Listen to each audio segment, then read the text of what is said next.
Hello everyone, welcome to ક્યુસર. મિત્રો, આ વિડીયોમાં આપણે ટાટ સેકન્ડરી મુખ્ય વિષય ઇંગ્લિશ સાથે જે તૈયારી કરી રહ્યા છે એ મિત્રો માટે મોસ્ટ આઈએમપી ટોપિક્સ ધોરણ 9 અને 10ના લઈને આવ્યા છીએ. ખાસ મિત્રો, આપણાથી જે પરીક્ષાની તૈયારી દરમિયાન ભૂલ થતી હોય છે એને આપણે આ વિડીયોમાં સમજવાના છીએ. બિલકુલ મહેનત કરીને એનાલિસિસ કરીને તમારા માટે આપણે આ વિડીયો લઈને આવ્યા છીએ. પૂરેપૂરો સમજશો તો પરીક્ષાની તૈયારીમાં 100% ઉપયોગી થશે. કારણ કે પરીક્ષાની તૈયારી કેટલી કરીએ છીએ એના કરતાં વધારે કેવી કરીએ છીએ આ મેટર કરતું હોય છે. ઘણીવાર આપણે તૈયારી કરતા હોઈએ પણ તૈયારીની આપણી દિશા અલગ હોય, આપણે ખોટી રીતે મહેનત કરતા હોઈએ. ઘણીવાર આપણે સ્માર્ટ વર્ક કરવાના બદલે, સ્માર્ટ કટ લેવાના બદલે આપણે ઘણી મહેનતમાં લાગતા હોઈએ છીએ. તો એ તમામ પ્રશ્નો તમારા અહીંયા ક્લિયર થઈ જશે. કેવી રીતે તમારે આવનારી સેકન્ડરીની તૈયારી કરવી જોઈએ એના માટે આપણે આ વિડીયો લઈને આવ્યા છીએ. તો ચાલો શરૂઆત કરીએ. સૌથી પહેલા મિત્રો, અહીંયા આપણે ધોરણ 9 અને 10ના કન્ટેન્ટના મોસ્ટ આઈએમપી યુનિટ એટલે કે તમારી જે 10માની બુક છે, પાઠ્યપુસ્તક છે, એ પાઠ્યપુસ્તકમાંથી આવનારી એક્ઝામમાં કયા ટોપિક પૂછાઈ શકે એ આપણે અહીંયા જોવાના છીએ. ઓકે, ચલો. સૌથી પહેલા આપણે ગયા વખતના લેક્ચરની અંદર વાત કરી હતી કે કન્ટેન્ટની અંદર આપણને વેટેજ ખબર છે કે ભાઈ કન્ટેન્ટનું વેટેજ કેટલું, તો કન્ટેન્ટ આ વખતે 75% છે. મેથડ કેટલી છે? મેથડ 25% છે. બરાબર છે. ગયા વખતે કેવું હતું? 2023ની જે એક્ઝામ હતી એની અંદર બંને 50-50% હતું. બરાબર. હવે પ્રશ્ન ક્યાં ઉભો થાય છે? અહીંયા આપણે કન્ટેન્ટ 75% જોયું એટલે આપણે ખુશ થઈ ગયા કે હવે કન્ટેન્ટ જ પૂછાવાનું છે. તૈયારી ઘણી ઈઝી થઈ ગઈ. હા મિત્રો, તૈયારી ઈઝી થઈ ગઈ છે, પણ એમાં આપણે અમુક વાતો ધ્યાન રાખવી જોઈએ. જો એ બાબતોનું ધ્યાન લેવામાં ન આવે તો કન્ટેન્ટમાંથી મેથડ કરતા વધારે માર્ક્સ કપાવવાની સંભાવના રહેલી છે. અને આ વસ્તુ આપણને કેવી રીતે ખબર પડે? તો આપણું જે ટાટ HS 2026નું જે પેપર છે આનું આપણે એનાલિસિસ કરીએ તો આપણને ખબર પડે કે કયા લેવલનું કન્ટેન્ટ 2026ની એક્ઝામમાં પૂછવામાં આવેલું છે. તો ખાસ સમજવું જરૂરી છે કે કન્ટેન્ટ એટલે માત્ર ને માત્ર સ્ટોરી નહીં, કન્ટેન્ટ એટલે માત્ર ને માત્ર પાઠની અંદર આપેલી માહિતી નહીં. કન્ટેન્ટમાંથી કેવી રીતના પ્રશ્નો નીકળ્યા છે અને કેવી રીતે આપણે તૈયારી કરીએ તો આપણે એ કન્ટેન્ટના જવાબો સેટિસ્ફેક્ટરી રીતે આપી શકીએ. તો આપણે એની અંદર જોયું હતું કે કન્ટેન્ટની અંદર સેન્ટ્રલ આઈડિયા વાળા પ્રશ્નો પૂછાય છે કે ભાઈ કોઈ સ્ટોરી છે તો એ સ્ટોરીનો સેન્ટ્રલ આઈડિયા શું છે અથવા તો એની થીમ શું છે, આવા પ્રશ્નો પૂછાયા છે. એ જ રીતે સમરી વાળા પ્રશ્નો પૂછાયા છે. જેમ કે તમને હમણાં એક લેટર પૂછવામાં આવેલું ટાટ હાયર સેકન્ડરીમાં, હેડેક જે એસે છે એસેની સમરી તમારા મિત્રને પત્ર દ્વારા લખો, તો એની અંદર સમરી લખવાની હતી તમારે. કેરેક્ટર સ્કેચ પૂછવામાં આવે છે. બરાબર છે. કોઈ કેરેક્ટર કેવું છે એને તમારે એનાલાઇઝ કરવાનું હોય છે, એ લખવાના પ્રશ્નો પૂછવામાં આવે છે. કોઈ મેસેજ તમને એમાંથી કન્વે થતો હોય, કોઈ સ્ટોરી છે, ઉદાહરણ તરીકે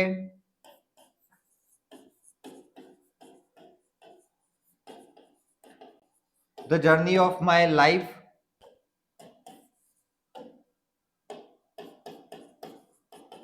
ફ્રોમ અર્થ ટુ એવરેસ્ટ. તો આ જે સ્ટોરી છે આ સ્ટોરીની અંદર એક મેસેજ છુપાયેલો હોય, આપણને ઇન્સ્પિરેશન મળે, મોટિવેશન મળે, એ પ્રકારનો એક મેસેજ છુપાયેલો હોય. ધોરણ 10 ની અંદર, 9 ની અંદર અલગ અલગ એવા લેસન્સ આપેલા છે જેમ કે અગેન્સ્ટ ધ ઓડ્સ. તો અગેન્સ્ટ ધ ઓડ્સ ની અંદર આપણને એક મેસેજ મળે છે, લાઈવ લેસન મળે છે. વોલ્ટ ડિઝની, અનફોરગેટેબલ વોલ્ટ ડિઝની, તો એની અંદર જે એન્ટરપ્રેન્યોર્સ છે એને લેસન મળે છે કે જીવનની અંદર કેવી રીતે આપણે સંઘર્ષ કરી શકીએ છીએ. તો આવા મેસેજ વાળા પ્રશ્નો તમને કન્ટેન્ટની અંદર પૂછે છે. એના સિવાય વાય અને હાઉ વાળા પ્રશ્નો પૂછે છે. વાય એટલે શા માટે, બરાબર છે. શા માટે ઓલ્ડ ઓક ટ્રીને કટ કરવાનું પોએટ ના પાડે છે અને એના પાછળના કારણો કયા કયા છે. તો આ પ્રકારના પ્રશ્નો બની શકે. ક્રિટિકલ થિંકિંગ વાળા પ્રશ્નો બની શકે છે. ક્રિટિકલ થિંકિંગ વાળા પ્રશ્નો ટાટ હાયર સેકન્ડરી 2026માં પૂછાયા છે. બરાબર છે. તમે જુઓ, નો એક્સપેક્ટેશન વાળો જે ક્વેશ્ચન છે એની અંદર ક્રિટિકલ થિંકિંગની જરૂર પડે કે ભાઈ નો એક્સપેક્ટેશન છે એ એક પ્રકારેનું આપણે એ વસ્તુને ઇગ્નોર કરી રહ્યા છીએ અથવા તો એનર્જી મેળવવાનો એક રસ્તો છે. તો એ જે ક્વેશ્ચન છે એની અંદર તમારે ક્રિટિકલ થિંકિંગ કરવું પડે. ખાલી ને ખાલી કન્ટેન્ટ વાંચીને ગયા હોઈએ, પાઠ ખબર હોય તો એનો જવાબ ના આવડે. બરાબર છે. એ જ રીતે વેલ્યુઝ, મોરલ વેલ્યુઝ, આપણને શું મૂલ્યો મળે છે, આમાંથી એક પ્રશ્ન ધોરણ 9 અને 10 ની અંદર, 9મા ની અંદર ચિતા સ્ટીયર્સ પહેલો લેસન છે. તો ચિતા સ્ટીયર્સ ની અંદર તમે જુઓ શનો અને ઈડી. તો ઈડી એ જે વિકેડ એક્ટ કરેલું છે એની સામે મૂલ્યો કયા છે ટ્રાઇબના, તો આ પ્રકારના પ્રશ્નો પૂછી લે. એપ્લિકેશન, એપ્લિકેશન એટલે ઉપયોજન, ઉપયોજન વાળા પ્રશ્નો કેવા હોય, તો જુઓ આ જે લેટર વાળો ક્વેશ્ચન હતો ક્યાં ગયો, સમરી તમને લખવાની કીધી હતી હેડેકની, તો એની અંદર તમારે તમે જે શીખ્યા છો એનું ઉપયોજન કરવાનું છે. તમને જે ખબર પડી છે, તમે જે સમજ્યા છો એ વસ્તુને સમજણ આધારે તમારે બીજાને સમજાવવાનું છે. તો અહીંયા તમે એ માહિતીનો ઉપયોગ કરી રહ્યા છો. આ પ્રશ્ન ક્રિએટમાં પણ આવે, તમે લેટર પણ લખ્યો અને તમે એ પાઠની સમરી પણ સમજાવી, તો તમે ઉપયોજન પણ કર્યું અને ક્રિએશન પણ કર્યું. બરાબર છે. અને છેલ્લે વોકેબ્યુલરી અને ફેક્ચ્યુઅલ ડેટા વાળા ક્વેશ્ચન તમને 2 માર્ક્સ અને 1 ની અંદર આપતા હોય છે. તો ખાસ મિત્રો આ આટલા જેટલા આપણે આજે અલગ અલગ સેક્ટર જોયા, બરાબર, આ જે અલગ અલગ ફિલ્ડ જોયા એ પ્રકારેના ક્વેશ્ચન્સ કન્ટેન્ટમાંથી બને છે. આવા અલગ અલગ ટાઈપના ક્વેશ્ચન્સ કન્ટેન્ટમાંથી જોવા મળે છે. જનરલી થાય છે શું, ઘણા બધા મિત્રો ટાટ સેકન્ડરીની તૈયારી અત્યારે 2026 માં કરતા હશે, તો એ માત્ર ને માત્ર ગાઈડ, બરાબર છે, નવનીતના આધારે તૈયારી કરતા હોય. પહેલી વસ્તુ તો નવનીતના આધારે તૈયારી કરવાની જ નથી. એનું કારણ કહું તમને, આપણા નોટિફિકેશન ની અંદર સ્પષ્ટપણે લખેલું છે કે ભાઈ પોસ્ટ ગ્રેજ્યુએશન લેવલના પ્રશ્નોનું અનુબંધ રહેશે. પ્રશ્નોનું અનુબંધ કેવું રહેશે, પોસ્ટ ગ્રેજ્યુએશન લેવલના. હવે તમને 9મા અને 10માની જે ગાઈડ છે એની અંદર 9મા અને 10માના બાળકો માટે આપેલું છે. એમાંથી બેઠે બેઠા સવાલો પૂછાય અથવા તો તમે એમાંથી બેઠે બેઠો જવાબ લખો, આવું શક્ય જ નથી. એ વસ્તુ તમને માર્ક્સ અપાવશે જ નહીં. તો ખાસ ધ્યાનમાં રાખો કે ગાઈડમાંથી સીધી તૈયારી કરવાની નથી, બિલકુલ નથી કરવાની. હા, તમે એનો ઉપયોગ કરી શકો, સહારો લઈ શકો વાક્ય રચનાને સમજવા માટે. તમારે ઇન્ટ્રોડક્શન લેવું છે, કોઈ બાબતને સમજવી છે, કેવી રીતે વાક્ય બને છે, તો ગાઈડ 100% ઉપયોગી છે, ના નથી પાડતો. પણ માત્ર ને માત્ર ગાઈડમાંથી તૈયારી કરવી, ધેટ ઇઝ ડિઝાસ્ટર. બરાબર, એ ખરેખર ખોટું છે. એમાંથી આપણને પરિણામ નહીં મળે. આપણે સમજવું પડશે કે કન્ટેન્ટને આટલા લેવલની અંદર પૂછવામાં આવે છે. બરાબર છે. આ લેવલ આપણા ક્લિયર થાય એટલે આપણને પ્રશ્ન થાય કે તો પછી પ્રશ્નો કયા પ્રકારેના આવશે. ઓકે, તો આપણે એ સમજીએ. જો અહીંયા તમને થશે કે આ લેવલ સાહેબ ક્યાંથી આવે. આપણે YouTube ની અંદર મેં તમને પહેલા આગળના લેક્ચરમાં પણ વાત કરેલી, બ્લૂમ ટેક્સોનોમીનું મેં એક લેક્ચર બનાવેલું છે. વિડીયો જોશો તો એની અંદર આપણે એક્ઝામ પહેલા ખૂબ ભાર આપીને કહ્યું હતું કે બ્લૂમ ટેક્સોનોમીના જે અલગ અલગ લેયર્સ છે એ લેયર્સ પ્રમાણેના પ્રશ્નો પૂછવામાં આવશે.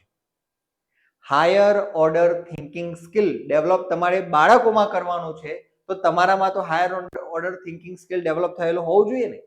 તો આ higher order thinking skill develop કરવા માટે કેવા પ્રશ્નો જોઈએ, માત્ર ને માત્ર તમને જે યાદ છે એ તમે લખી દો એવા ગોખેલા જવાબો મળે એવા પ્રશ્નોથી તો તમારું higher order thinking skill develop જ ન થાય. તો એટલા માટે અત્યારે NEP 2020 ની અંદર પણ આજે બ્લૂમ ટેક્સોનોમીના જે અલગ અલગ લેયર છે, પરીક્ષા પદ્ધતિની અંદર એ પ્રકારના પ્રશ્નો બનાવવા માટેનો ખૂબ આગ્રહ રાખવામાં આવેલો છે. તમને કદાચ ખબર હશે, સ્કૂલોની અંદર ત્રિમાસિક કસોટી લેવાતી હશે. બરાબર છે, ત્રિમાસિક કસોટી. ટૂંક સમયમાં વિદ્યાર્થીઓ માટે ત્રિમાસિક કસોટી આવશે સ્કૂલોમાં. તો આ ત્રિમાસિક કસોટીના જે પ્રશ્નો હોય છે, આ પ્રશ્નોની અંદર પણ તમને ક્વેશ્ચન બેંક આપવામાં આવે અને એ ક્વેશ્ચન બેંકમાંથી તમારે પ્રશ્નો પસંદ કરવાના હોય. એ ક્વેશ્ચન બેંકની અંદર પ્રશ્નો higher order thinking skill develop કરવા માટે બનાવવામાં આવેલા હોય છે. એટલે માત્ર ને માત્ર રિમેમ્બર લેવલના પ્રશ્નો તમને એમાં નહીં જોવા મળે, એમાં બધા પ્રકારના પ્રશ્નો હશે. ક્લિયર છે? તો અલગ અલગ પ્રકારના પ્રશ્નો કેવા હોઈ શકે એ આપણે સમજીએ. તમને ટાટ સેકન્ડરીમાં જે પ્રશ્નો પૂછશે એમાં કેટલાક પ્રશ્નો એવા હશે કે જે ડાયરેક્ટ તમે એનો જવાબ આપી શકશો.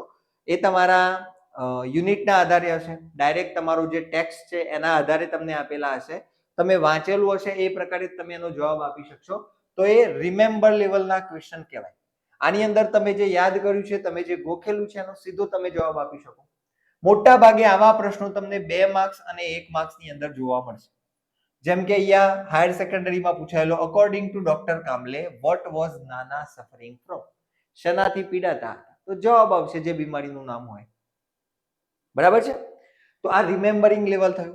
એના પછી બીજું લેવલ આવે અન્ડરસ્ટેન્ડ. તમે જે વસ્તુને વાંચી છે એને તમે કેટલું સમજ્યા છો આ ચકાસવા માટેના જે પ્રશ્નો હોય એને અન્ડરસ્ટેન્ડ લેવલના ક્વેશ્ચન્સ કહેવાય. જેમ કે discuss the central theme of the poem secret of the machine. તો સિક્રેટ ઓફ ધ મશીન આ જે પોયમ છે એની સેન્ટ્રલ થીમ શું છે? તો આ જો તમે સમજ્યા હશો તો તમારે સમજણ આધારે પ્રશ્નોના જવાબ આપવાના થશે. બરાબર છે? એના પછી એપ્લાયના જે ક્વેશ્ચન્સ હોય ત્રીજા નંબરે રિમેમ્બર પછી શું આવશે? અન્ડરસ્ટેન્ડિંગ આધારિત ક્વેશ્ચન હોય. કેટલાક પ્રશ્નો એવા હોય કે જેની અંદર તમારે ઉપયોજન કરવાનું થાય. મેં હમણાં જ કીધું તમારે જે શીખેલા છો એનો ઉપયોગ કરવાનો થાય. જેમ કે what lesson can entrepreneurs learn from Walt Disney's life? આ ક્વેશ્ચન પૂછાયો છે 2026 ટાટ એચએસ હમણાંની જ વાત છે. બરાબર છે? તો વોલ્ટ ડિઝનીના જીવન ઉપરથી જે નવા સાહસો કરી રહ્યા છે, કોઈક નવો સ્ટાર્ટઅપ કરી રહ્યા છે, એવા એન્ટરપ્રેન્યોર્સ શું શીખી શકે છે? તો અહીંયા શું શીખી શકે છે એનો ઉપયોગ કરવાનો છે કે ભાઈ આવી વસ્તુ આપણે આપણા જીવનમાં લાગુ કરી શકીએ છીએ. એના પછી એનાલાઇઝ લેવલના ક્વેશ્ચન્સ આવે. હું તમને ક્વેશ્ચન્સ પણ બતાવવાનું છું. ડેમો આપણે ક્વેશ્ચન્સ પણ લઈને આવ્યા છીએ કે કયા પ્રકારના પ્રશ્નો બને. બરાબર છે? એ પણ હું લઈને આવ્યો છું. બિલકુલ ચિંતા ન કરતા. આપણે એક ચિતાસ ટીયર્સ જે પહેલો યુનિટ છે એ યુનિટના આપણે ક્વેશ્ચન્સ લઈને આવ્યા છીએ. ઓકે, ચલો એનાલાઇઝમાં શું કરવું પડે? તમારે ભાંગી તોડીને એને સંબંધ જોડવો પડે. બરાબર છે? એને એનાલાઇઝ કરવું પડે, તુલનાત્મક એનો અભ્યાસ કરવો પડે. તો analyse the poem as a metaphor. Metaphor એટલે રૂપક. For human ignorance. ઇગ્નોરન્સ એટલે અજ્ઞાન. Why does the poet choose blind deaf fish? શા માટે પોએટ બ્લાઇન્ડ ડીફ ફિશનો ઉપયોગ કરે છે રૂપક તરીકે? અને શા માટે અહીંયા કેવી રીતે માણસના અજ્ઞાનને દર્શાવવામાં આવેલું છે? તો અહીંયા તમારે એનાલાઇઝ કરવું પડશે. અહીંયા જે પોયમ છે એનો લિટરલ મીનિંગ છે એ ડાયરેક્ટ લખીને એક્ઝામમાં આવીએ તો ન ચાલે. એ પોએટની પાછળ રૂપક છુપાયેલું છે. એક વ્યક્તિ વર્ષો જૂનો ગુફાની પાસે બેઠો છે, એ પોયમની વાત છે. તો એ વર્ષો જૂનો વ્યક્તિ એ કોના માટે વપરાયેલો શબ્દ છે? તો એ ઓલમાઇટી ભગવાન માટે વપરાયેલો શબ્દ છે. બ્લાઇન્ડ ડીપ ફિશ કોના માટેનો શબ્દ છે? તો માણસ માટેનો શબ્દ છે. કારણ કે એ જે વ્યક્તિ ત્યાં સંગીત વગાડી રહ્યો છે એ ન તો એ માછલી સાંભળે છે, તો અહીંયા માછલી એ મનુષ્ય માટે કહેવાયેલી વાત છે. તો અહીંયા તમારે એનાલાઇઝ કરવું પડે અને એ પ્રકારના જવાબો લખવાના થાય. બરાબર છે? એના પછી ઇવેલ્યુએટ, મૂલ્યાંકન કરવું પડે. મૂલ્યાંકન કરતા પ્રશ્નો તમને પૂછવામાં આવે છે. જેમ કે ઇવેલ્યુએટ શરૂ જ અહીંયાથી થશે પ્રશ્ન. Evaluate the efficiency of the no expectations mantra. Is this approach passive avoidance? આ એક પ્રકારનું અવોઇડન્સ એટલે તમે એ વસ્તુને નિગ્લેક્ટ કરો છો એવું છે કે પછી સોફિસ્ટિકેટેડ ફોર્મ ઓફ એનર્જી, કે તમારી તાકાતનું એક સોફિસ્ટિકેટેડ ફોર્મ છે? તો અહીંયા તમારે શું કરવું પડશે? ઇવેલ્યુએટ કરવું પડશે, મૂલ્યાંકન કરવું પડશે. બરાબર છે? કે આ બંનેમાંથી શું છે? તો આ ઇવેલ્યુએટ લેવલના ક્વેશ્ચન થયા. અને છેલ્લે તમને ક્રિએટ કરવા વાળા પ્રશ્નો પણ પૂછી શકે. જેમ કે મેં તમને કીધેલું, write a letter to your friend explaining your summary of the lesson headache. હેડેકની સમરી વાળો લેટર તમારા મિત્રને લખવાનો છે. તો અહીંયા તમે લેટર બનાવશો. અહીંયા તમને જે આવડે છે, જે ગ્રામર તમે શીખ્યા છો, જે સેન્ટેન્સ પેટર્ન્સ તમે શીખ્યા છો, આ બધાનો ઉપયોગ કરીને તમે કશુંક નવું સર્જન કરશો. તો આ લેવલની અંદર તમને 2026 ના પેપરમાં ટાટ એચએસ ના પેપરમાં પ્રશ્નો જોવા મળતા હશે.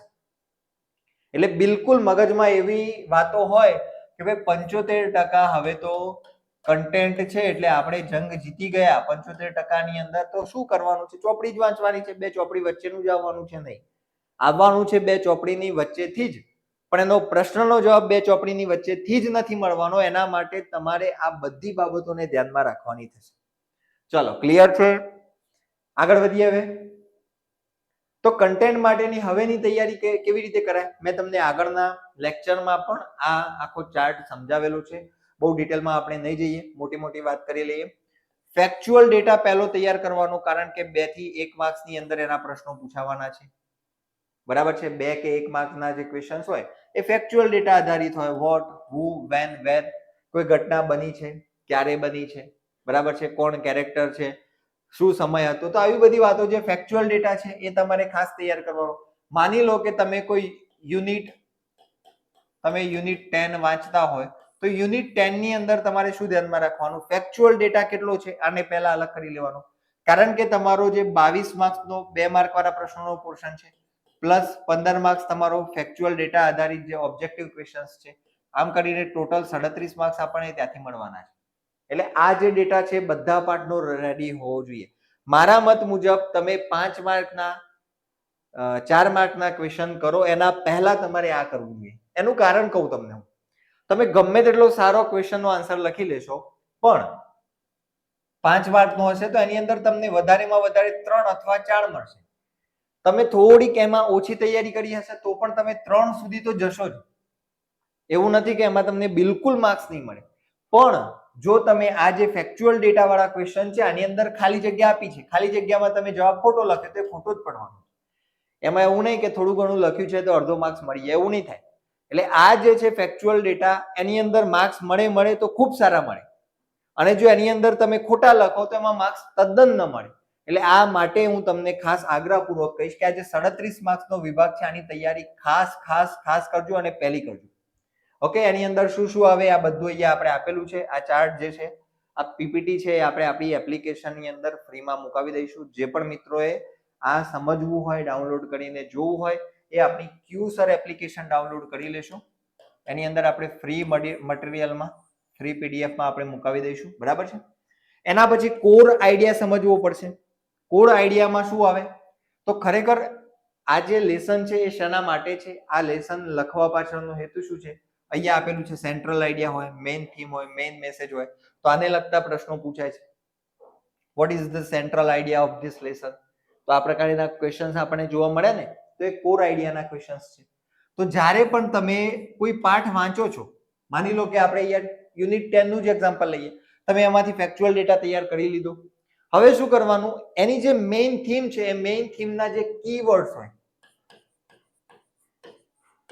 તો એ કીવર્ડ્સને તમારે પ્રોપરલી લખી લેવાના છે, એની નોટ્સ બનાવી દેવાની છે, જેથી તમે એક્ઝામ આપવા માટે જાઓ એના પહેલા તમે એ નોટ્સને રિવાઇઝ કરી લો. ક્લિયર છે? ચલો, તો કોર આઈડિયા. એના પછી ઇન્ટરપ્રિટેશન અને એનાલિટિકલ ક્વેશ્ચન્સ પૂછી લેવાય. ઇન્ટરપ્રિટેશન એટલે તમે શું સમજ્યા, તમને શું લાગે છે, તમારા શબ્દોમાં તમારે શું કહેવાનું થાય એના માટે, તો એને ઇન્ટરપ્રિટેશન કહેવાય. એનાલિટિકલ ક્વેશ્ચન્સ કહેવાય, જેમ કે એનાલાઇઝ કે પછી એક્સપ્લેન. બરાબર છે. Explain the headache as a, એના માટે કયો શબ્દ છે? Socially accepted excuse. બરાબર છે. સમાજની અંદર માન્ય હોય એવા એક્સક્યુઝ તરીકે તમે હેડેકને સમજાવો. તો અહીંયા તમારે એક્સપ્લેન કરવાનું થશે. પછી હાઉ ડઝ વાળા, વાય વાળા ક્વેશ્ચન્સ એની અંદર આવે. Interpret, discuss, examine. તો આ બધામાં તમારે શું કરવાનું થશે? તમારા શબ્દોની અંદર તમારે એમાં અમુક વાતો લખવાની થશે.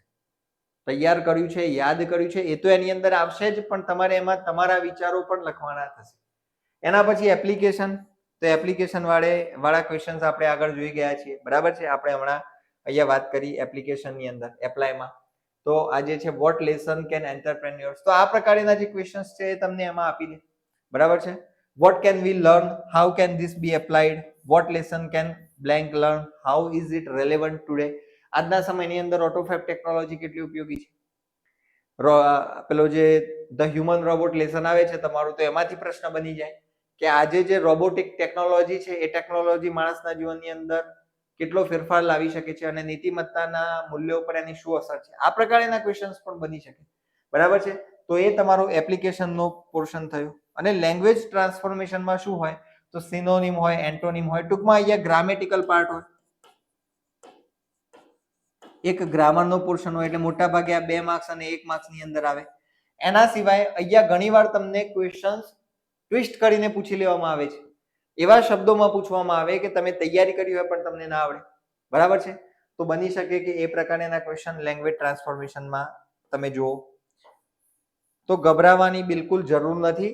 આ વાત તમને હું બતાવું છું એનું એકમાત્ર કારણ કે તમે જ્યારે પણ કન્ટેન્ટ તૈયાર કરો છો ત્યારે તમારા માઇન્ડમાં આ બધા પેરામીટર્સ યાદ હોવા જોઈએ. બરાબર, આ પેરામીટર્સ તૈયાર હશે તો તમને બિલકુલ તકલીફ પડશે નહીં.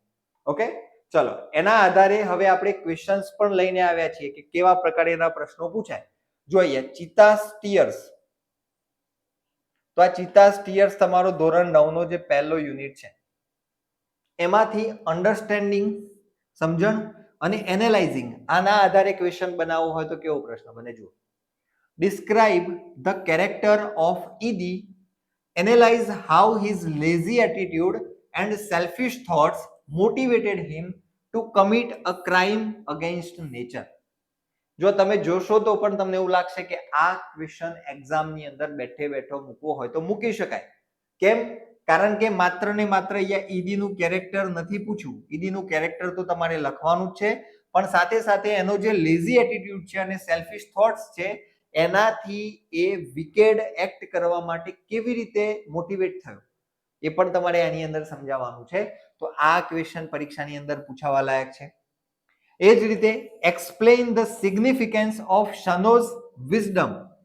શનો જે છે એની વિઝડમ જે છે, બરાબર, એનું સિગ્નિફિકન્સ, એનું મહત્વ સમજાવવાનું છે. સાથે સાથે how do his actions represent the ancestral values, અને એની જે ક્રિયા છે, એની જે એક્શન છે, એને જે કામ કર્યું, બરાબર છે, એ કામ ઉપરથી એન્સેસ્ટ્રલ, એન્સેસ્ટ્રલ એટલે પૂર્વજોનું પારંપરિક મૂલ્ય અથવા તો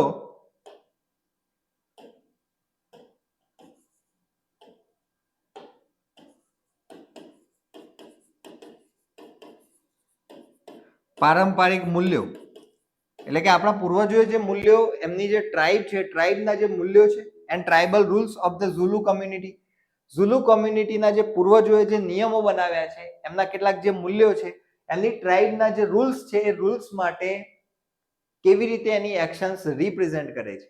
તો અહીંયા એનાલાઇઝ કરવું પડશે, ઇવેલ્યુએટ કરવું પડશે. તો આ પ્રકારના ક્વેશ્ચન્સ પૂછાઈ શકે. બરાબર, જોવામાં અઘરો લાગે પણ લખવામાં અઘરો નથી. કેમ? કારણ કે તમે જે ક્વેશ્ચનનો આન્સર તૈયાર કરેલો છે, તમે જે શનો વિશે જાણો છો, એને જે ક્રિયા કરી એ જ લખવાની છે. પણ આ ક્વેશ્ચનની અંદર તમારે ઇન્ટ્રોડક્શન અને કન્ક્લુઝન, આમાં માત્ર ને માત્ર એ બાબતો દર્શાવવાની થાય કે hunter must hunt with his own strength. હન્ટરે પોતાની તાકાતથી જ શિકાર કરવો જોઈએ. આ જે મૂલ્ય છે એ મૂલ્ય એમની ટ્રાઇબલ રૂલ્સનું પહેલું મૂલ્ય છે, તો એને રિપ્રેઝન્ટ કરે છે. તો એ રીતે આખો તમે આન્સર આનો લખી શકો છો. એના પછી describe the mother cheetah's intense grief. Mother ચિતાનું જે દુઃખ છે આફ્ટર ડિસ્કવરિંગ હર કપ્સ, એના બચ્ચા જ્યારે મળે છે ત્યાર સુધીનું એનું જે દુઃખ છે. આફ્ટર ડિસ્કવરિંગ હર કપ્સ આર મિસિંગ, જ્યારે મધર ચિતાને ખબર પડે છે કે એના બચ્ચા ખોવાઈ ગયા છે. ડિસ્કવરિંગ હર કપ્સ આર મિસિંગ, જ્યારે એને સમજાવ્યું કે એના બચ્ચા ખોવાઈ ગયા છે ત્યારે એનું જે દુઃખ છે, એનું જે ઇન્ટેન્સ ગ્રીફ છે, એનું જે અત્યંત દુઃખ છે. How did her weeping leaves a permanent physical mark on her face, અને એના ફેસ ઉપર જે માર્ક્સ આવી જાય છે ત્યાર સુધીની જે આખી પ્રોસેસ છે એ તમારે અહીંયા ડિસ્ક્રાઇબ કરવાની છે. આને આપણે ડાયરેક્ટ ક્વેશ્ચન કહી શકીએ છીએ. બરાબર, આ જે પ્રશ્ન છે આ ડાયરેક્ટ ક્વેશ્ચનમાં મૂકી શકાય. કેમ? કારણ કે અહીંયા તમારે રિમેમ્બરિંગ અને અન્ડરસ્ટેન્ડિંગના આધારે જવાબ આપવાનો છે. તમે જે પાઠની અંદર ભણ્યા છો, વાંચ્યું છે, એ ડાયરેક્ટ અહીંયા તમારે સીધો જવાબ આપી દેવાનો છે. ઓકે, તો આ પ્રકારના ક્વેશ્ચન હોઈ શકે છે. એના સિવાય contrast the traditional ethical hunting principles of the Zulu tribe with Idi's dishonest and lazy method of capturing the cheetah's cub. એક બાજુ ઝુલુ ટ્રાઇબના જે એથિકલ એટલે નૈતિક એમની જે શિકાર કરવાની જે રીત છે, બરાબર છે, એમની જે પારંપરિક રીત છે, એ પારંપરિક રીતની વિરુદ્ધ ઈદીએ જે ડિસઓનેસ્ટી અને લેઝીનેસથી અને જે ચિત્તાના કપ્સને પકડ્યા હતા, આને તમારે કમ્પેર કરવાનું છે, કોન્ટ્રાસ્ટ કરવાનું છે. તો અહીંયા શું કરવાનું છે? તમારે એનાલાઇઝ કરવું પડશે, ઇવેલ્યુએટ કરવું પડશે. બરાબર છે, તો એનાલાઇઝિંગ અને ઇવેલ્યુએટિંગ વાળો ક્વેશ્ચન થઈ ગયો કહેવાય. એ જ રીતે True success and community respect must come from personal effort and skills. સાચી સક્સેસ અને કોમ્યુનિટી માટે કોમ્યુનિટીની અંદર આપણી respect must come from personal efforts and skills. તમે સમાજની અંદર રહો છો અને સમાજ તમને માન આપે, તમારું મૂલ્ય કરે એવું વિચારતા હોય તો તમારે પોતાના એફર્ટ્સ અને સ્કિલ્સ લગાડવી પડશે. Not from theft. ચોરીથી એ વસ્તુ થશે નહીં. Evaluate this statement in the context of unit ચિત્તા સ્ટીયર્સ. ચિત્તા સ્ટીયર્સ નો જે યુનિટ છે, પાર્ટ છે, એના આધારે આ વાક્યને સમજાવો. તમારે તમારી સાચી સક્સેસ કોમ્યુનિટીની અંદર રિસ્પેક્ટ પામે, તમારી સફળતાને લોકો આદર આપે, સન્માન આપે, એવું જો તમે ઈચ્છતા હોય તો એના માટે તમારે એફર્ટ્સ અને સ્કિલ્સ લગાડવી પડશે. ચોરીથી આ વસ્તુ થશે નહીં. તો આ વાક્યને તમારે આ પાઠના સંદર્ભમાં સમજાવવાનું કીધું હોય તો અહીંયા તમારે શું કરવાનું છે? ઇવેલ્યુએટ કરવાનું છે. ક્રિએટિંગ, અહીંયા તમે નવું ક્રિએટ કરશો, બરાબર છે. અહીંયા તમે પોતાના વિચારોના સંદર્ભમાં એ લખશો. આ વાક્યને સ્ટેટમેન્ટને સમજાવવા માટે તમે એસે ટાઈપ થોડુંક લખશો. તો એ જે છે આ પ્રકારનો ક્વેશ્ચન બની શકે. Explain the physical features, height, weight and spot distribution of a cheetah that distinguish it from other big cats like leopard. દીપડા કરતા ચિત્તાને અલગ પાડે છે એવા એના જે અલગ અલગ ફિઝિકલ ફીચર્સ છે એની ચર્ચા કરવાની થાય. તો આ રિમેમ્બરિંગ અને અન્ડરસ્ટેન્ડિંગ લેવલનો ક્વેશ્ચન છે. એટલે આપણે જે અત્યાર સુધી જોતા હતા ડાયરેક્ટ ક્વેશ્ચન, આ એમાંનો એક કહી શકાય. તો અહીંયા તમે ક્વેશ્ચન્સ જોશો તો તમને ક્લિયર થશે કે આ પ્રકારના પ્રશ્નો આવનારી પરીક્ષાની અંદર પૂછાઈ શકે છે, બરાબર છે. એવું લાગતું હોય કે આ વધારે છે તો તમે 2026 સ્ટાર્ટ એચએસ નું પેપર એકવાર ખોલીને જુઓ તો તમારો એક આઈડિયા ક્લિયર થશે, બરાબર છે. આ જોયા પછી બિલકુલ ગભરાવાની જરૂર નથી. આ પ્રશ્નોની અંદર તમારું ઇન્ટ્રોડક્શન, પહેલો બોડીનો પેરેગ્રાફ અને લાસ્ટ કન્ક્લુઝન, આ ત્રણ વસ્તુ તમે સાચવી લીધી એટલે આ પ્રશ્નનો જવાબ આવી જ જશે. પણ મેન વસ્તુ સમજવું પડશે કે મને આવા પ્રશ્નો પૂછાવાના છે, આની માટેની મારી તૈયારી હોવી જોઈએ. ક્લિયર છે? ચલો, તો આ પ્રકારેની તમને તૈયારી જોઈતી હોય, આ જે ક્વેશ્ચન્સની આપણે ચર્ચા કરી, બરાબર છે. નેક્સ્ટ એક્ઝામની અંદર આ પ્રકારના જ ક્વેશ્ચન આવવાના છે. એનું પ્રૂફ આપણને ટાટ હાયર સેકન્ડરીની અંદર મળી ગયું છે. તો એ પ્રકારની તૈયારી તમને આપણા ટાટ સેકન્ડરી મેન્સના કોર્સમાં મળવાની છે, બરાબર છે. જે પણ વિદ્યાર્થી મિત્રોએ ઇવન આપણી માત્ર ને માત્ર ઈ બુક્સ પરચેસ કરેલી, એમને પણ આપણી ઈ બુક્સ માંથી ઘણો બધો ફાયદો થયો છે. અને એના પ્રૂફ, એમના જે રિવ્યુઝ છે, એમના જે મેસેજીસ મારા ઉપર આવ્યા છે, એ આપણે આપણા ટેલિગ્રામ ચેનલની અંદર, ટેલિગ્રામ ચેનલનું નામ છે ક્યુ સર, નીચે ડિસ્ક્રિપ્શન બોક્સમાં લિંક આપેલી છે. એની અંદર થોડાક ઉપર સ્ક્રોલ કરશો એટલે એની અંદર તમને બધા જ રિવ્યુઝ જોવા મળશે, બરાબર છે. બહુ સારું એવું કન્ટેન્ટ આપણી ઈ બુકમાંથી કવર થયેલું. તો આ એક કોર્સ છે જેની અંદર તમને ઈ બુક મટીરિયલ તો ફ્રીમાં મળી જ જવાનું છે. આપણે ટાટ સેકન્ડરી માટે જે ઈ બુક્સ બનાવી છે એ તો આની અંદર આવી જ જશે. પણ સાથે સાથે આપણે 10 ગેઝ પેપર્સ બનાવ્યા છે, બરાબર છે. આ 10 ગેઝ પેપર્સ આવતીકાલથી મુકાવવાના ચાલુ થશે. પહેલા માત્ર ને માત્ર ક્વેશ્ચન્સ મૂકીશું અને પછી એના જવાબો મૂકીશું, બરાબર છે, જેથી તમે તમારી રીતે જાતે લખી શકો અને પછી આપણે એના જવાબો મૂકવાના છીએ. તો આવા 10 ગેઝ પેપર્સ આવશે. ગેઝ પેપર્સ એટલે પરીક્ષાનું પેપર કેવું હોઈ શકે, કયા પ્રકારના પ્રશ્નો બની શકે. આપણે આજે અલગ અલગ લેવલ જોયા, આ લેવલ પ્રમાણેના ક્વેશ્ચન્સ આપણે એ ગેઝ પેપર્સની અંદર મૂકવાના છીએ. વિથ આન્સર્સ આવશે, પણ પહેલા તમને પ્રશ્નો જ આપવામાં આવશે, પછી જે સેકન્ડ પેપર મુકાશે એની અંદર એનો આન્સર આવી જશે, બરાબર છે. તો આ જે ગેઝ પેપર્સ છે એ આ કોર્સની અંદર બિલકુલ ફ્રી ઓફ કોસ્ટ મળવાના છે.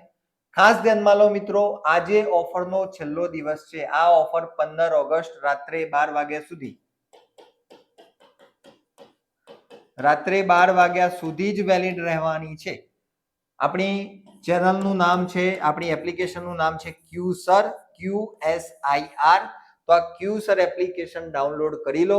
એની અંદર અત્યારે પ્રાઇસમાં તો ડિસ્કાઉન્ટ છે જ, પણ સાથે સાથે ઈ બુક્સ મટીરિયલ પણ ફ્રીમાં મળવાનું છે. દરેક યુનિટના પ્રશ્ન જવાબની પ્રેક્ટિસ છે, કન્ટેન્ટ અને મેથડની સંપૂર્ણ તૈયારી છે, આન્સર રાઇટિંગ પ્રેક્ટિસ છે, બરાબર. લેટેસ્ટ પેટર્ન આપણી જે છે 5 માર્ક, 4 માર્ક, 2 માર્ક અને 1 માર્ક, એ પેટર્ન પ્રમાણેની તૈયારી મળવાની છે.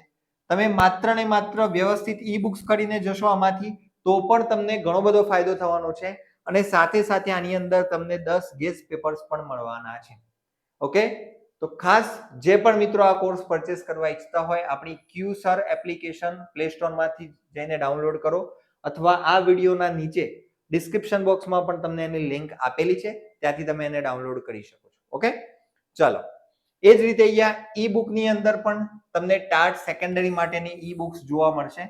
તો આમાં પણ આજે ઓફરનો છેલ્લો દિવસ, ક્યુસર એપ્લિકેશન ડાઉનલોડ કરી લો, એની અંદર તમને આ ઈ બુક્સ મળી જશે. બરાબર છે? ચલો, આ વસ્તુ આ જે ઈ બુક્સ છે પ્રિન્ટેબલ રહેશે, તમારે પ્રિન્ટ કઢાવીને વાંચવું હોય તો વાંચી શકો એ પ્રકારેનું રહેશે.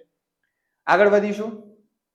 હવે જો most IMP chapters standard 9th અને આ છે સ્ટાન્ડર્ડ 10th.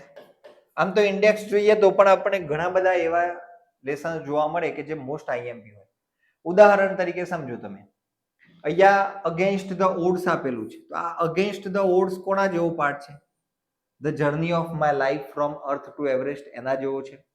બીજો વોલ્ટ ડિઝની જેવો છે. વોલ્ટ ડિઝનીમાંથી આપણને ઇન્સ્પિરેશન શું મળે છે, મોટિવેશન શું મળે છે, આવો ક્વેશ્ચન બની શકેલો હતો. તો અહીંયા અગેન્સ્ટ ધ ઓડ્સમાંથી પણ તમને પૂછવો હોય તો પૂછી લો. બરાબર છે? તો આવા અલગ અલગ જોઈએ ટ્યુન અપ ઓ ટીન્સ, તમારે ટીન્સને ભણાવવાના છે, ટીનેજર્સને ભણાવવાના છે. તો આજના સમયના સંદર્ભમાં ટીનેજર્સના પ્રશ્નોનું સોલ્યુશન કેવી રીતે આવી શકે છે, એવો પ્રશ્ન અહીંયાથી બની શકે છે. તો આ પ્રકારના અલગ અલગ આપણને અહીંયા જે લેસન આપેલા છે, જે યુનિટ્સ આપેલા છે, એમાંથી આપણા માટે મોસ્ટ આઈએમપી યુનિટ્સ કયા અને એમાંથી કેવા કેવા પ્રશ્નો બની શકે તો જોઈ લઈએ. અહીંયા આપણે એને કેટેગરી વાઇઝ પ્રાયોરિટાઇઝ કરેલા છે. બરાબર છે? એ પ્લસ કેટેગરીમાં એડોલિસન્ટ સ્પીક. એડોલિસન્ટ સ્પીક ની અંદર જુઓ તમે,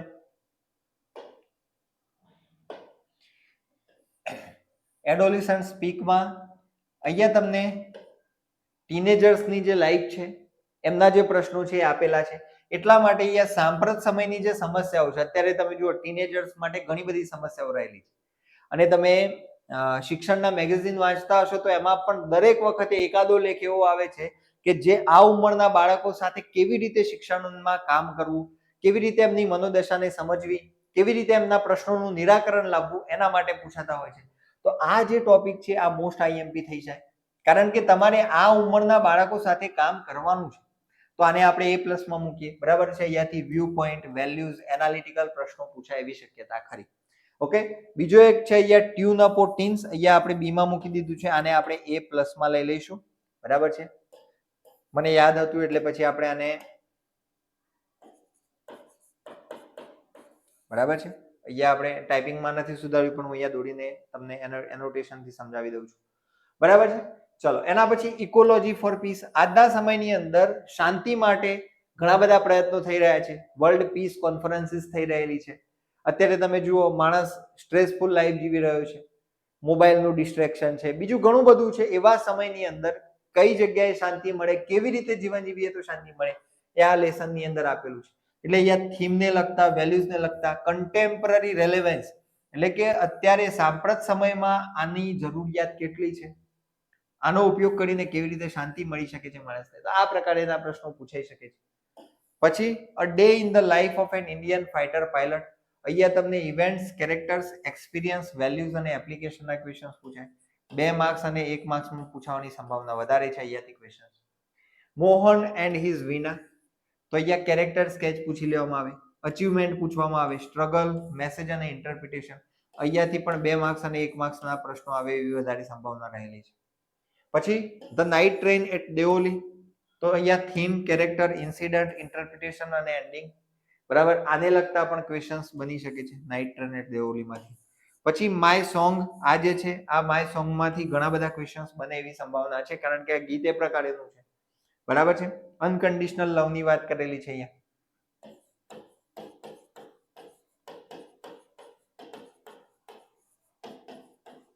તો અનકન્ડિશનલ લવની વાત છે, અહીંયાથી પ્રશ્નો બની શકે છે.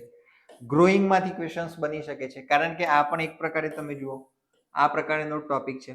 એના પછી ચિતા ટીયર્સ છે, અ ટેસ્ટ ઓફ ટ્રુ લવ, તો આની અંદર જે સ્ટોરી છે, બરાબર છે, તો એ જે બેનફોર્ડ વાળી જે સ્ટોરી છે, તો એ અહીંયાથી તમને ક્વેશ્ચન બની શકે છે. રાની કી વાવમાંથી ફેક્ચ્યુઅલ ડેટા વાળા 2 થી 1 માર્ક વાળા પ્રશ્નો પૂછાઈ શકે છે. બરાબર છે. એના પછી valley of flowers, the river, be the best આવશે. બી ધ બેસ્ટ આની અંદરથી સેન્ટ્રલ આઈડિયા વાળા ક્વેશ્ચન્સ બની શકે છે. બરાબર છે. અહીંયાથી એક પ્રશ્ન લગભગ આવી જશે. વેનીલા ટ્વાઇલાઇટ, એમાંથી એટમોસ્ફિયર અને ઇન્ટરપ્રિટેશન તમારે કરવાનું થાય કે વેનીલા ટ્વાઇલાઇટનું જે વાતાવરણનું જે વર્ણન છે કેવું છે તો તમારે લખવાનું થાય. બરાબર છે. વેલી ઓફ ફ્લાવરમાં તમારે નેચરનું ડિસ્ક્રિપ્શન આપવાનું થાય, એ પ્રકારના પ્રશ્નો પૂછી લે. એના પછી જુઓ ફ્રેન્ડ ફ્રોમ સ્કાય છે.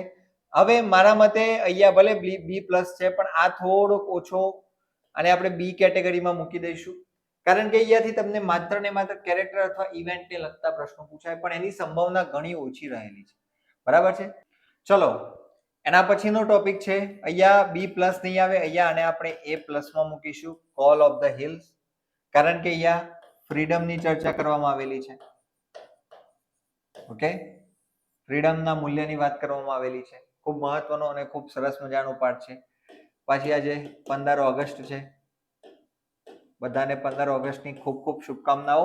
બરાબર છે. કારણ કે આપણે બધા 1947માં 15 ઓગસ્ટના દિવસે અહીંયા જે ચાંદનીએ જે ફ્રીડમ મેળવેલી, એવી રીતે આપણને પણ ફ્રીડમ મળી છે. પણ ચાંદનીએ પોતાના જીવનના ભોગે ફ્રીડમ મેળવેલી, આપણા કેટલાક શહીદોએ પોતાના જીવનના ભોગે આપણને ફ્રીડમ અપાવી છે. તો આજે એમને યાદ કરવાનો દિવસ છે. એના પછી ડેન્ટલ હેલ્થ, તો ડેન્ટલ હાઇજીન કેવી રીતે સાચવવું એના ફેક્ટ્સ, એની જે ચર્ચા છે અહીંયા કરવામાં આવેલી છે.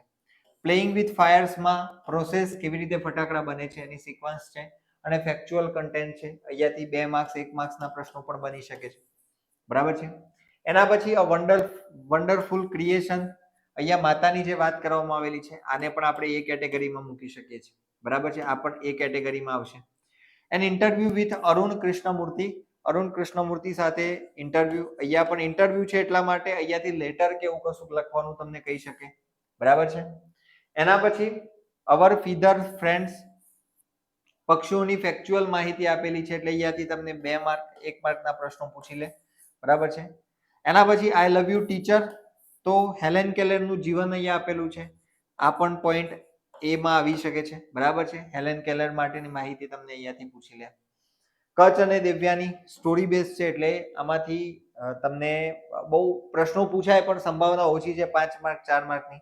અગેન્સ્ટ ધ ઓડ્સ, આ એ પ્લસમાં આવશે, એ પ્લસ કેટેગરીમાં આવશે. બરાબર છે. અગેન્સ્ટ ધ ઓડ્સમાંથી પ્રશ્નો પૂછવાની સંભાવના. Time, location, function. બરાબર છે. તો અહીંયાથી એ પ્રકારના ક્વેશ્ચન્સ તમને પૂછાઈ શકે છે. આપણે જે 10 ગેસ પેપર્સ આપવાના છે એની અંદર આ તમામ ચેપ્ટર્સના આવા ક્વેશ્ચન્સ જે આપણે આગળ વાત કરી એ પ્રકારના પ્રશ્નો તમને આપીશું, વિથ આન્સર્સ આપીશું. બરાબર. એટલે જે પણ મિત્રો એની અંદર જોડાયેલા હોય એ થોડોક વેઇટ કરો, આવતીકાલથી આપણા પેપર્સ મુકાવાના શરૂ થઈ જવાના છે એની અંદર. ચાલો એના પછી ટ્યુન અપોર્ટ ટીન્સ આપણે હમણાં વાત કરી ચૂક્યા. ધ હ્યુમન રોબોટ, અહીંયાથી પણ ક્વેશ્ચન બની શકે અને આપણે એ કેટેગરીમાં મૂકીએ. કારણ શું? તો રોબોટિક્સને લગતી વાત છે, ટેકનોલોજીને લગતી વાત છે. અત્યારનો સમય એઆઈ નો છે, ટેકનોલોજીને લગતો સમય છે, તો અહીંયાથી ક્વેશ્ચન બનવાની સંભાવના ખરી. સ્વદર્શી અને પેન્સિલ, પેન્સિલની અંદર આપણને મેટાફર આપેલું છે, ઇમેજિનેશન આપેલી છે, સિમ્બોલિઝમ છે. પેન્સિલના સિમ્બોલથી અને પેલી જે નાની બાળકી છે એના સિમ્બોલથી આજની એજ્યુકેશન સિસ્ટમ ઉપર વ્યંગ્ય કસવામાં આવ્યો છે, તો આને પણ એ કેટેગરીમાં મૂકી શકાય છે. બરાબર છે. તો ટૂંકમાં કહેવાનો મતલબ કન્ટેન્ટ આપણું 75 માર્ક્સનું છે, 75% વેટેજ છે, 75 માર્ક્સ જ થયા. બરાબર. 75% વેટેજ હોય તો આપણે તૈયાર બધું જ કરવાનું થાય, પણ એની અંદર કઈ સિક્વન્સમાં વધારે તૈયાર કરવું એ સિક્વન્સ મેં તમને અહીંયા આપેલી છે. કેવા ક્વેશ્ચન્સ બની શકે તો એ પણ આપણે આગળ સમજી ગયા છીએ. બરાબર. અહીંયા આપણે આ ક્વેશ્ચનના ડેમો આપેલા છે કે આ પ્રકારના પ્રશ્નો આવી શકે છે આવનારી એક્ઝામમાં.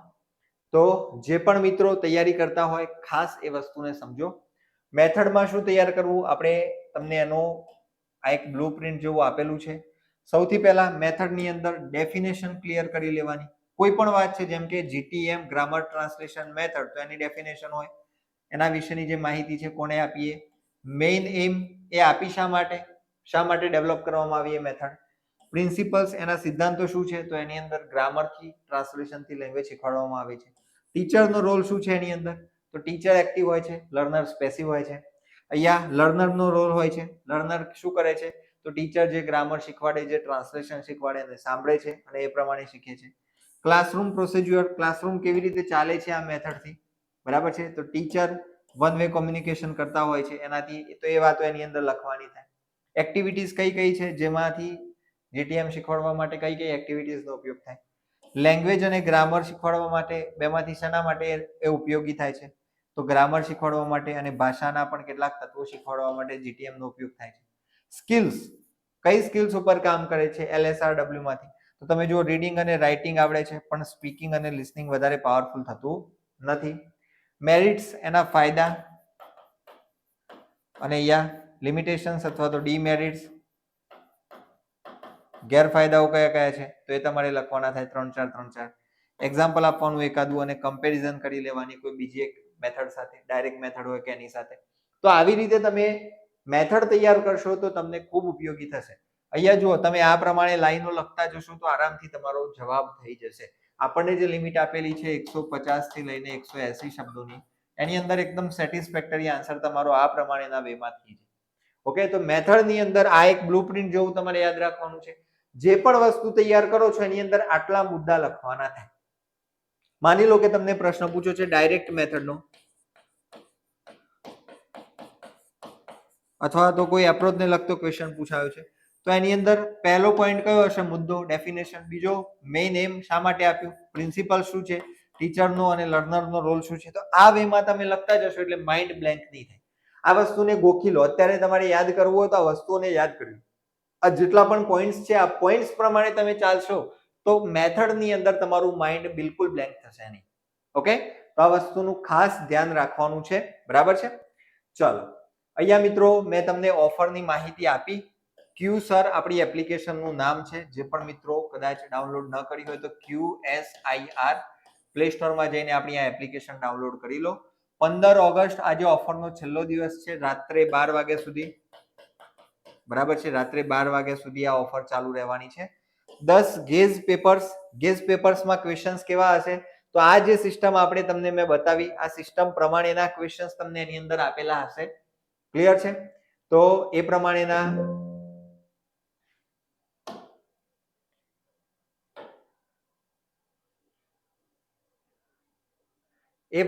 ક્વેશ્ચન્સ તમને અહીંયા જોવા મળશે, બરાબર છે. બીજું તમને અહીંયા ઈ બુક્સ, આપણી જે ઈ બુક્સ આપણે ટાટ સેકન્ડરી માટે, હાયર સેકન્ડરી માટે બનાવેલી, એના રિવ્યુઝ તમારે જોવા હોય તો આપણી ટેલિગ્રામ ચેનલ, જેની લિંક તમને નીચે ડિસ્ક્રિપ્શન બોક્સમાં આપણા યુટ્યુબ ચેનલની અંદર મળી જશે. તો એ જે ઈ બુક્સ છે એ પણ તમને અહીંયા ફ્રીમાં મળવાની છે. ટાટ હાયર સેકન્ડરીમાં બહુ સારું એવું કન્ટેન્ટ એમાંથી પૂછાયું છે, બરાબર છે. મેથડનો તો એક પણ ક્વેશ્ચન એમાંથી બહારથી નથી ગયો. એની અંદર આપણે 2 પાર્ટ આપેલા. એમાં મેં વિદ્યાર્થીઓ ઘણા બધા પૂછતા હતા કે સાહેબ મેથડ ઘણી બધી છે, કેટલું તૈયાર કરીએ? તો મેં એમને કહેલું પાર્ટ 1 તૈયાર કરજો. અને તમે જોઈ શકો છો રિવ્યુઝ એમના જ છે, મેં જાતે નથી લખેલા, બરાબર. તો પાર્ટ 1 માંથી બહુ સારું એવું કન્ટેન્ટ કવર થયું છે. એક ક્વેશ્ચન બહારનો હતો જે પાર્ટ 2 માં હતો, નહોતો એવું નહોતું, પાર્ટ 2 ની અંદર હતો, બરાબર છે. ઇવેલ્યુએશન વાળો જે ક્વેશ્ચન હતો તો એ પાર્ટ 2 માં હતો. તો આ પ્રકારની ઈ બુક્સ આપણે તૈયાર કરી છે, એ પણ તમને આ કોર્સમાં મળવા પાત્ર થશે. 10 ગેસ પેપર્સ આવતીકાલથી પ્રશ્નપત્ર મુકાવાના શરૂ થશે. એના પછી આપણે જવાબો મૂકીશું. ડાયરેક્ટ પ્રશ્નપત્રને જવાબ એવું નહીં કરીએ. તમે તમારી રીતે પહેલા લખવાનો પ્રયત્ન કરજો. એના પછી આપણે તમને એના મોડેલ આન્સર્સ આપીશું, એના જવાબો સાથેની PDF આપણે તમને આપીશું, બરાબર છે. તો આ ઓફરનો આજે છેલ્લો દિવસ છે, રાત્રે 12 વાગ્યા સુધી. જે પણ મિત્રો ઈચ્છતા હોય એ કોર્સ પરચેસ કરી શકે છે. માત્ર ઈ બુક ખરીદવી હોય ટાટ એસ મેઇન્સ માટેની, ઇંગ્લિશ સબ્જેક્ટ માટેની, તો 899 રૂપિયામાં તમને ઈ બુક પરચેસ કરવા મળશે. પ્રિન્ટેબલ મટીરિયલ રહેશે, પ્રિન્ટ કઢાવી શકશો. ટોટલ 4 બુકનો સેટ આવશે આની અંદર, 4. એની અંદરથી 2 મેથડ, 2 કન્ટેન્ટ, બરાબર છે. આવી રીતે આવશે. ખૂબ સરસ મજાની રીતે આપણે ઈ બુક્સને પણ ડિઝાઇન કરી છે, જેથી એ પણ તમને ઉપયોગી થઈ શકે. તો જે પણ મિત્રો આ પ્રકારની તૈયારી કરવા ઈચ્છતા હોય એ અત્યારે જ આપણી QSir એપ્લિકેશન ડાઉનલોડ કરી લેશે પ્લે સ્ટોરમાંથી. નીચે ડિસ્ક્રિપ્શન બોક્સમાં પણ લિંક આપેલી છે.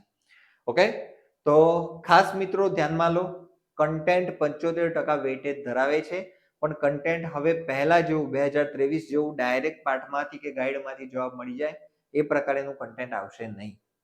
થોડુંક હાયર સેકન્ડરી કરતા મોડરેટ લેવલ હશે, એટલું બધું અઘરું નહીં બનાવી દે, પણ તૈયારી કરતી વખતે higher order thinking skill develop થાય એ પ્રકારના ક્વેશ્ચન્સ બનવાના છે. આ મગજમાં યાદ રાખજો, બરાબર છે. બ્લૂમ ટેક્સોનોમીના જે અલગ અલગ લેયર્સ છે, લેયર્સ પ્રમાણે ક્વેશ્ચન્સ બનશે. આ વસ્તુ ખાસ ધ્યાનમાં લેજો. ઓકે, તો આઈ હોપ આ માહિતી તમને ઉપયોગી થઈ હશે. તમારા મિત્રો સુધી આ વિડીયોને શેર કરશો, જેથી એમને પણ અવેરનેસ આવે. મળીશું નેક્સ્ટ વિડીયોમાં. Thank you very much.